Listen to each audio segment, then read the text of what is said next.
Hello everyone, how are we all doing? I'm about to share with you 10 mixing tips that absolutely saved my life. So let's get straight into it. First, super useful trick I wanted to go over with you all is using noise gate. Noise gate pretty much allows you to set a digital loudness gate to prevent sounds from coming through. If you were to ask why is it so useful, I want you to take a look at all of these audio tracks right here. You could see on some of these audio tracks, there's some breaths that I did not take out. The reason why that is because I added the noise gate. Noise gate is pretty much just reducing the amount of work that I have to go through when eliminating a bunch of breaths. The reason why noise gate is so useful is because it reduces a bit of unwanted background noise and just makes our audio signal sound a bit clearer. I'm going to show you how it works a little bit. Let me play this audio for you a little bit. It's when I get to talking, yo, and get the feeling that it's nothing to do other than loving, yo.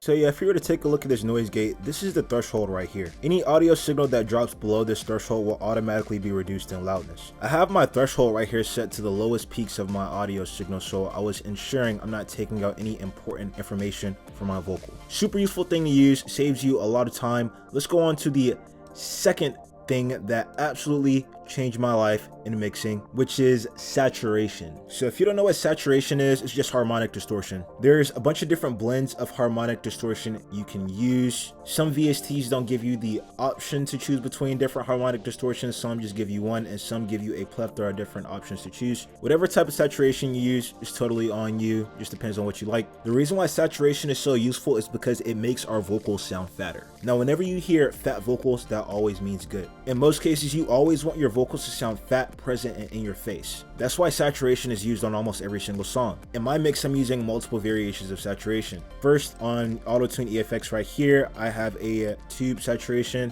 blended into the mix, 19%. Then second, I came over here with a sound goodizer. If you don't know what sound goodizer is, it's a mixture of saturation, limiting, and compression. I'm going to show you how useful it is just by turning them both on and off, giving you a clear example of how much these can change your mixes. It's when I get to talking, yo, and get the feeling that it's nothing to do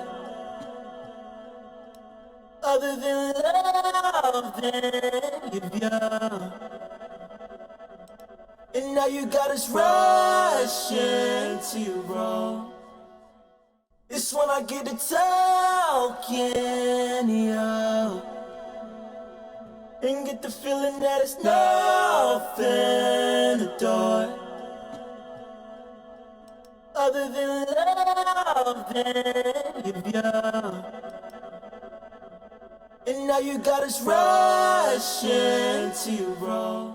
So yeah, saturation really just makes a big difference in the overall quality of your vocal. In my opinion, it's close to impossible to get radio ready vocals without throwing a bit of saturation on there. If you listen to a lot of the songs that come on the radio, you can literally hear the saturation and how high quality it is. So you always need to make sure you're using a bit of saturation just to make sure your vocals have that depth and clarity that the audience really wants from it. Next super useful mixing tip that saved my life is using a doubler. You always want to throw a doubler on almost every single track you have with vocals. Reason why is because it's literally going to make your vocals sound bigger and wider. So concept wise, the doubler is kind of doing something similar as the saturation. It's making our vocals sound a bit bigger and wider. Technicality wise, these are doing two separate things. So what a doubler is doing is literally creating a double of your vocal. A doubler makes a duplicate copy of your vocal on all sides of the stereo image, and you can adjust these doubles to your liking. Here goes my doubler right here. This is the stereo image, the left, center, and the right. Useful tips about using this doubler: this one's pan -45 to the left,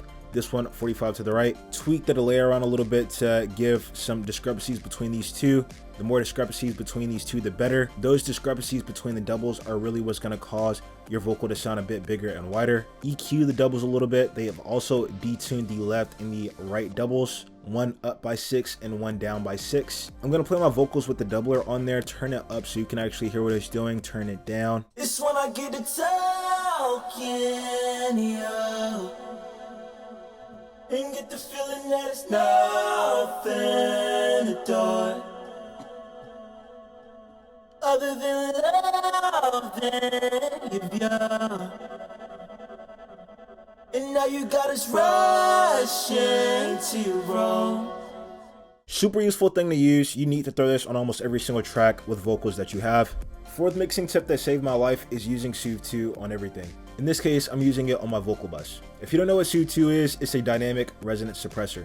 This means it's going to detect each sound wave inside of your audio signal, find any resonance between those sound waves, and suppress them down. The ultimate result is creating a lot clearer of an audio signal. It's really useful on vocals, but it can also be useful on instruments in certain cases. I really like to use it on vocals because it can very easily take some unwanted background noise out or some harshness out that we weren't able to get rid of with the EQ and the noise gate earlier on in the vocal chain. I'm going to demonstrate the power of SUV 2 for you really quick. I'm just going to let these vocals play with SUV 2 on and off.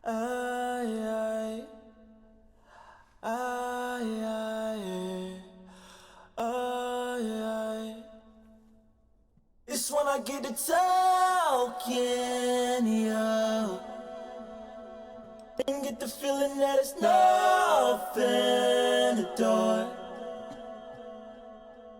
other than loving you. And now you got us rushing to your road. Another super useful plugin. So yeah, as you just heard, it's like when I turned the SUV 2 off, there was a bit something missing from the vocal. It was like a bit more of harshness came in, a little bit more distortion. It just didn't sound as clear as it does with the SUV 2 on. That's why I really like to throw a SUV 2 on almost every single track that I have. Every single mix master engineer should have a SUV 2. It costs about 200 bucks, but it's so well worth it. There's so many different uses for SUV 2. You need to buy SUV 2 right now. I reiterate, buy SUV 2 again because we're about to go into another super useful trick to use with SUV 2, but this can also be used with compression as well. This method is called vocal ducking. Now you may be wondering, what is vocal ducking? Why is it needed? I'm about to give you an example by playing these vocals for you with the instrumental. It's when I get to talking, yo, and get the feeling that it's nothing to do other than loving you. And now you got us rushing to your road. So if you listen really closely, you would notice that the vocals and the instruments don't really sound in tandem. It doesn't really sound like they fit together. It sounds like there's a lot of frequencies clashing. So that's exactly what's happening. The frequencies from my instrumental is actually clashing with the frequencies in my vocals. This is preventing my vocals from sitting inside the instrumental nicely. How we solve this problem is through vocal ducking. You can either do it with a sidechain to SUV 2 or compression. How you set it up is essentially creating a copy of all of your vocals. You're gonna route that copy to a channel, make it into its own insert, and send that out to the beat track as a sidechain. Once you send that out on the beat track or the instrumental track, throw a SUV 2 or compressor on that track. Make sure the depth is anywhere in the negatives, hard, 1.0 attack, fast release, something like this for the selectivity and sharpness, and make sure your bandwidth looks like this. Sidechain, hit this sidechain button right here, and make sure you come over here and set up the sidechain within the SUV 2 settings. Processing, sidechain input, SIGI track. And that's pretty much how you set it up. Now, if you're wondering why we throw SUV 2 or compression on there, if you remember what I said earlier, SUV 2 is a dynamic resonance suppressor. So what we've just done is used a signal to tell SUV 2 to suppress any dynamic resonance within our instrumental track, causing a lot clearer sounding vocal. It's going to allow our vocals to fit in the mix a whole lot better. Let me show you how this track sounds when I use SUV 2 for the vocal ducking method. It's when I get to talking, yo, and get the feeling that it's nothing to do other than loving you. And now you got us rushing to your road. See, it sounds a whole lot clearer than it did earlier. Now, just like how I said, you can also use the same method with compression. Now, for the sidechain, it's pretty much just going to be set up the exact same way, only thing, different plugin. All you pretty much need to do is just set very light adjustments on that compressor. The reason why you want to set very light adjustments on the compressor is to ensure you're not taking away too much dynamics from your instruments. Because what a compressor is doing is literally attenuating down our dynamics or flattening out the peaks of your audio signal. Over compressing your instrumental track in order to make your vocals fit inside the instrumental track better will ultimately just kind of make your instrumental track sound dull if you go too overboard. So it's crucial to make sure you make very light adjustments when compressing with vocal ducking. 6 useful tip: stereo, mono. So when it comes to using background vocals on your track, you may want to pan some background vocals to the right and some to the left. You may want to use a stereo widener on your background vocals to make them sound bigger, or you want it to sound like an ocean of background vocals in your mix. I had to learn this the hard way because I was watching videos where people were so seamlessly panning their background vocals to the right and to the left, and I didn't notice that I already had mono VSTs on my background vocal bus, and as soon as I replaced those same VSTs with the stereo version, I was able to use my stereo effects quite easily. So next time you buy a plugin and you see there's a stereo version of it and the mono version of it, just know whenever you throw a mono on whatever bus you're working on, you're only going to be able to use mono effects on that track. The 7th super useful trick that's absolutely changed my mixing life is using automation clips. Now when it comes to using certain effects on our songs, sometimes we may want an effect on only a specific part of the mix and not the whole entire mix.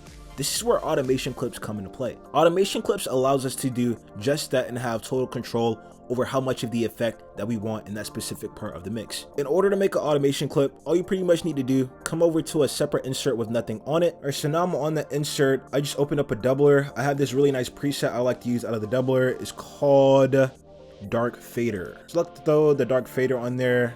I'm gonna take out the high end by a little bit. I'm gonna remove the center image. Now after that, all I need to do is just route my lead vocals to this track. After you have it routed to this track, you want to create an automation clip with the mix knob. After that, down here I have something like this, and my song sounds a little like this. We'll keep our distance some other day. I'm gonna show you how to be unafraid. I'm gonna show you how to be unafraid.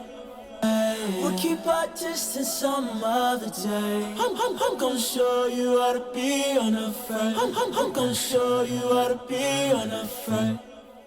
Super useful technique for interesting effects inside of your mix. I had to do a bunch of crazy things trying to replicate automation clips. I used to listen to a lot of songs on the radio, heard they were using effects like this, then I found out what automation clips were.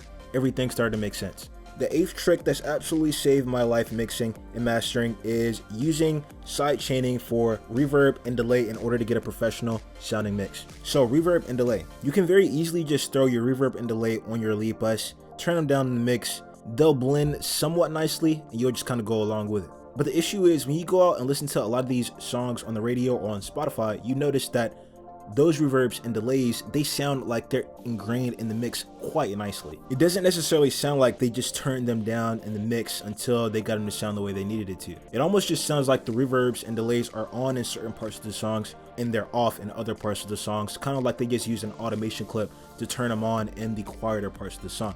But actually what they're doing is the side chaining method that I'm about to show you right now. All this pretty much involves us doing is coming out to an empty insert, throwing our reverb delays on there, making the proper adjustments on both of those plugins.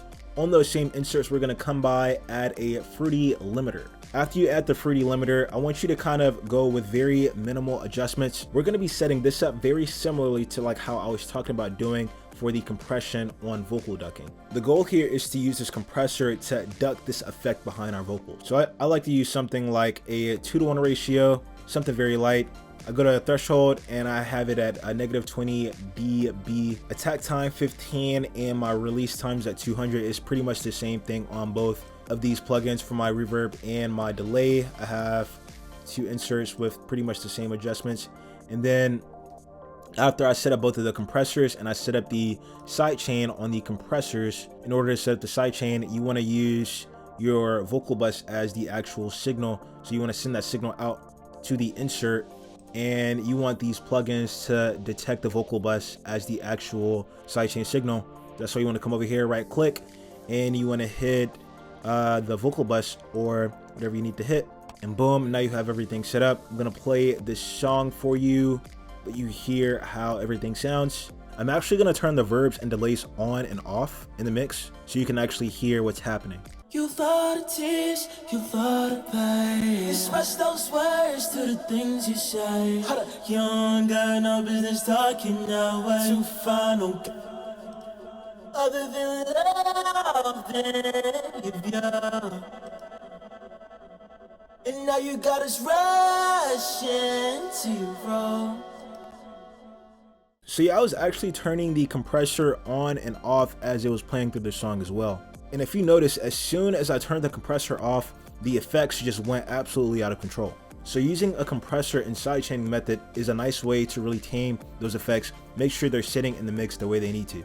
Only thing you should be worried about is the CPU. Using both of these effects like this can drastically increase the amount of work that's being put on your CPU. So just be very cognizant of how you use it. Speaking of CPU, that brings us to the 9th method that's really saved my life when mixing and mastering. So conserving CPU. This is such a big issue because after stacking VST on top of VST throughout the mixing and mastering process, you're going to notice that it's going to slowly start to work harder and harder on your CPU. The harder your CPUs work, the harder you're going to have time playing back your song and listening for any impurities that you want to get controlled. After a certain point, if your CPU gets overworked too hard, you'll have a CPU overload. When this happens, you won't be able to listen to your mix until you get that problem under control, because it'll pretty much just be a bunch of clicking, crackling, and just madness going on all across the board. A few ways to handle that is, first, buffer length. If you have your buffer length at 2048, just go ahead and max it out. Something else that could also help is changing the sample rate of the song. Normally you don't want to do this though. Something else you can do for overworked CPU is coming over and deleting any plugins that you don't need throughout the entire mix. You want to make sure you're conserving as much CPU as possible. So any plugins that you have in your mix that you don't need, go ahead and delete them. Next thing is, if you're using something with meters, go ahead and turn off the meters on that VST. For me in this case, Ozone 10 right here uses a ridiculous amount of CPU. Normally whenever I throw this on my mix, it uses up about 20, 25% or 30% of my CPU, which immediately just automatically overworks my CPU. So in order to kind of minimize that, I have to come over here and turn off the meters. Meters are these things over here. Tells you your output gain and input. Another way to conserve CPU I found is literally by just closing off all the plugins you have, all the VSTs that you have, even the mixer, before playing back your song. You'll notice if you're going through any CPU troubles, you'll get a little bit better playback when doing this. Last life-changing hack I've learned in order to make my mixes better is using Stutter Edit. If you don't know what Stutter Edit is, let me play it for you right now. But just in some other day, I'm gonna show you how to be unafraid. I'm gonna show you how to be unafraid.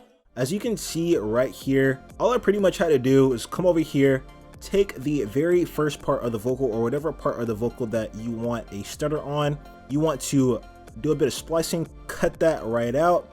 Then after you cut it, what you want to do is come over here, copy this, just copy that part. Now what you want to do is come over here and paste a copy or 2 copies or 3 copies or how many ever stutter edits that you want, and then just adjust the spacing to get the correct timing down pat, and you will get the exact same thing. Let me play it for you one more time. I'm gonna show you how to be unafraid. I'm gonna show you how to be unafraid. But alright everyone, those are 10 super useful tricks I've learned for making my life easier while mixing and mastering. Now if you're a beginner interested in learning how to mix your vocals with stock VSTs and actually getting a professional sound, hit the video in my description or just keep watching to the end and you'll see the video pop up on the screen. Here I'm going to be giving you a nice breakdown on each component of the mixing process with the stock VSTs that already come inside of your digital audio workstation. After watching this, I can guarantee you will not have to scramble across YouTube for all these different types of information in order to still be left not understanding anything. Let me make that easier for you. Just watch the video. Let me show you how to mix and master so you can go on about your day. But alright everyone, hope you got a lot of value out of this video. If you did, make sure you hit like, make sure you hit subscribe. I'll catch you all in the next one.